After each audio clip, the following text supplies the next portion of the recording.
আসসালামু আলাইকুম। আজ শনিবার ২৭শে পৌষ, ১০ই রজব, ১১ই জানুয়ারি। বাংলাদেশ বেতার, রাজশাহী। স্থানীয় সংবাদ পড়ছি কল্যাণ ঘোষ। লন্ডনে চিকিৎসাধীন সাবেক প্রধানমন্ত্রী বিএনপির চেয়ারপারসন বেগম খালেদা জিয়ার রোগ মুক্তি ও সুস্থতা কামনায় বগুড়ার মসজিদে দোয়া মাহফিল অনুষ্ঠিত হয়েছে। গতকাল বাদ জুম্মা বগুড়া জেলার প্রায় সব উপজেলার মসজিদে দোয়া মাহফিলের আয়োজন করে বিএনপি। বগুড়া জেলা বিএনপির কর্মসূচির অংশ হিসেবে গতকাল বাদ জুম্মা বাইতুর রহমান সেন্ট্রাল মসজিদ কমিটির উদ্যোগে বিএনপির চেয়ারপারসন বেগম খালেদা জিয়ার সুস্থতা কামনায় দোয়া মাহফিল অনুষ্ঠিত হয়। এতে উপস্থিত ছিলেন বিএনপির চেয়ারপারসনের উপদেষ্টা ও কৃষক দল কেন্দ্রীয় কমিটির সিনিয়র সহ সভাপতি হেলালুজ্জামান তালুকদার লালু।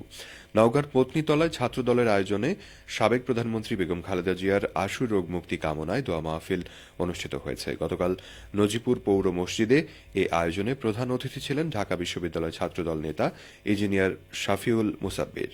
এ সময় নজিপুর সরকারি কলেজ ছাত্রদলের যুগ্ম আহ্বায়ক জোবাইর ইসলাম, যুগ্ম আহ্বায়ক আবু হুরায়রা বিল্লাহ, পত্নীতলা থানা ছাত্রদল নেতা আসগর আলী রিপন উপস্থিত ছিলেন।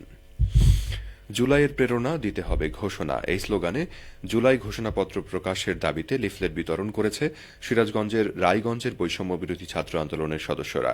গতকাল বিকেলে রায়গঞ্জ পৌরসভার ধানগড়া এলাকায় লিফলেট বিতরণ কার্যক্রম শুরু হয়।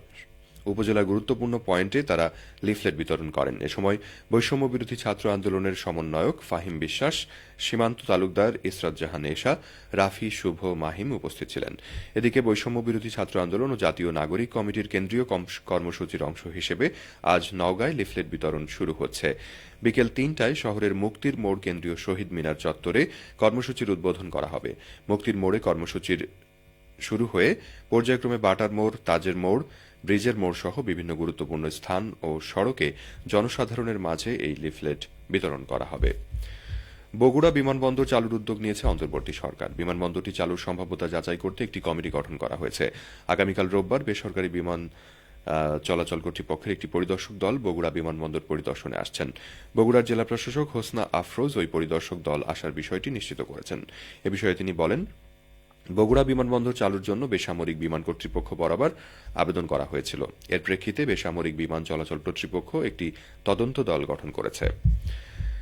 সাভার পক্ষাঘাতগ্রস্ত পুনর্বাসন কেন্দ্র সিআরপির প্রতিষ্ঠাতা ব্রিটিশ নাগরিক ভ্যালেরি অ্যান টেইলর বলেছেন, মানুষের কল্যাণে কাজ করা সবচেয়ে প্রশান্তির।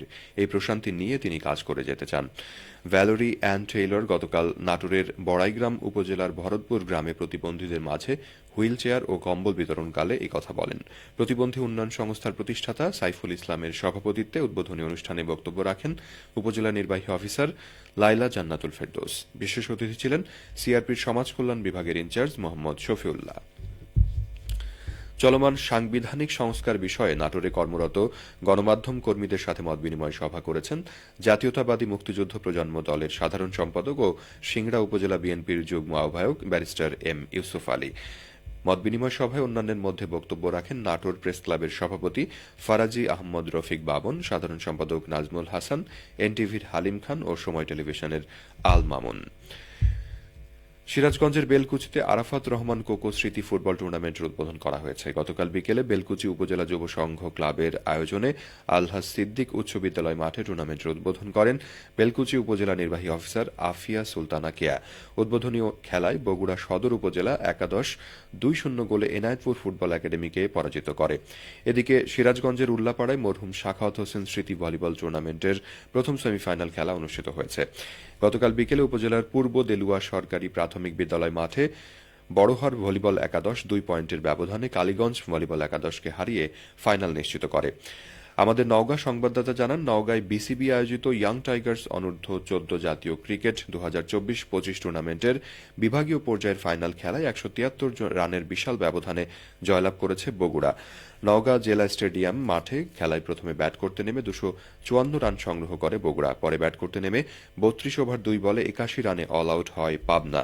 খেলা শেষে পুরস্কার বিতরণী অনুষ্ঠানে প্রধান অতিথি ছিলেন জেলা ক্রীড়া অফিসার আরিফুজ্জামান। সবশেষে আবহাওয়া। আজ সকাল ৬টায় রাজশাহীতে তাপমাত্রা ছিল ১২.৬ ডিগ্রি সেলসিয়াস। এ সময় বাতাসে আর্দ্রতার পরিমাণ ছিল ৯৫%। রাজশাহী ও পার্শ্ববর্তী এলাকায় আজ সূর্যোদয় হয়েছে সকাল ৬টা ৫১ মিনিটে এবং সূর্যাস্ত সন্ধ্যে ৫টা ৩৫ মিনিটে। সংবাদ শেষ হল। আমাদের পরবর্তী স্থানীয় সংবাদ দুপুর 12:10।